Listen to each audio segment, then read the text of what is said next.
আরে বেইমান চলে গেছো তো গেছো তুই আবার ফোন কইরা কেন জ্বালা বাড়াস? অন্যের হইছো দেখে আমি কষ্ট পাই নাই, আমি কষ্ট পাইছি তুমি যে আমার ছুঁয়ে কসম কাটছিলা আমার হইবা সেই জন্য। মন কান্দে তোর লাগিয়া। ফেসবুক মেসেঞ্জারটা কবে ডিলিট করে দিতাম, আমি এখনো আশায় থাকি ওই বেঈমানটার একটা মেসেজ যদি আসে।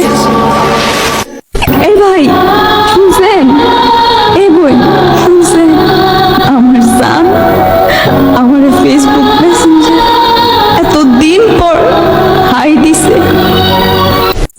প্রত্যেক মানুষের জীবনে কিছু শব্দহীন কষ্ট থাকে, যার সাক্ষী শুধু নিজেই।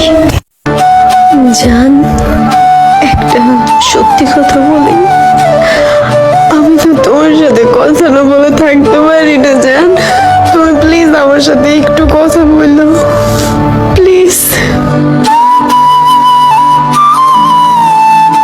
এত পরিমাণ ভালোবাসছি তোমাকে ওজন করলে সংখ্যা বের করাও সম্ভব না।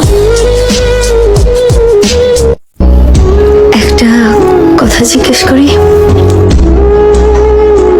থাকতে পারবা আমাকে ছাড়া? এই বেঈমান আমার দুটি চোখের দিকে তাকা, তোরে কইতাছি ঈদ মোবারক।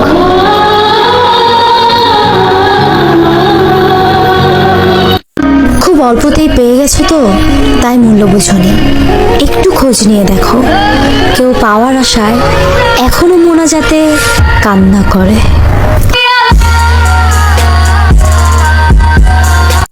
হয়তো সবার কাছে ভালো হতে পারিনি, তবে এতটুকু বলতে পারি আমি কখনো কারো খারাপ চাইনি।